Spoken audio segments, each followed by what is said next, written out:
What's up? It's Nate from Sour Cooking. Today I'm going to be making a dessert for Thanksgiving dinner. It's going to be a chocolate peanut butter pie. So it's going to be a chocolate crust with a peanut butter filling. And this is a super simple pie to make. These are all the ingredients that we need, and it's probably something that you guys have in your pantry and your fridge already. Let's run through the ingredients real quick. We have some butter, cream cheese, peanut butter, sugar, Oreos, and Cool Whip, and obviously we have our pie pan. I found this recipe on the Food Network's website, and it's a pretty easy one to make. It's about maybe 15-20 minute prep time, and then you just stick it in the fridge for an hour or as long as you need to until you're ready to eat. So let's get right into making it. The first thing I'm going to need to do is get about 4 tablespoons of butter melted. So I'm going to go ahead and get half a stick of butter, throw it in a bowl, and heat it up for like 30 seconds or however long it takes to get it melted. Our butter is melted, so we'll move on to the next step. The next step should be pretty fun. We're gonna take a package full of Oreos. The recipe calls for 25, but I'm just gonna use the whole package because otherwise they're not gonna get eaten. But you're just gonna dump them all in a container. It doesn't really matter what you use, but just dump them all in something. And then start mashing them up. You want to get them nice and fine until they're really tiny crumbs. So we'll come back once I've finished that. So we decided to move the Oreos to a bag because crumbling them in a bowl made no sense. So here we go.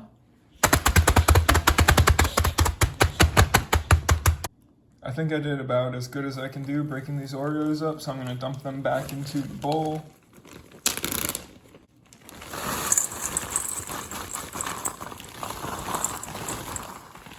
So maybe I didn't do a good enough job. I'm gonna keep breaking them up a little bit.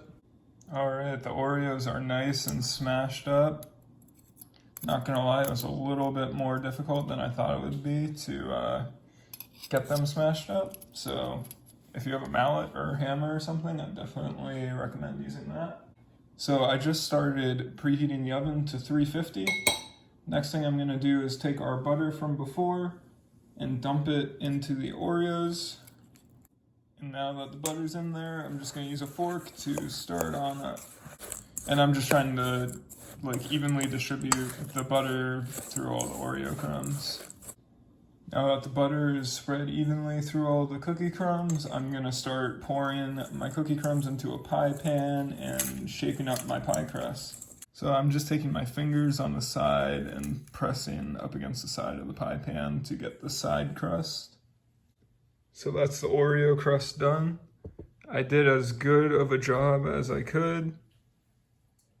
I don't know, maybe it's easier if there's a little bit more butter, or maybe using double stuffed Oreos makes it easier to fit on the side of the pan. But I think it looks pretty good. So now I'm gonna go ahead and throw it in the oven for 5 minutes at 350. The 5 minutes are up and our pie crust is ready to get out of the oven. Smells so good. It looks pretty good. I missed a couple spots on the sides, but that should be fine. I'm just gonna let it sit here for a bit, and then I'll go ahead and put the filling in. We'll go ahead and get started on the filling. So first thing I'm gonna do is add in 8 ounces of cream cheese to a bowl. Up next, I'm gonna add my perfectly measured 1 cup of peanut butter to the cream cheese. There we go, we got our cream cheese and peanut butter in there. Now we're gonna stir it on up until it's smooth.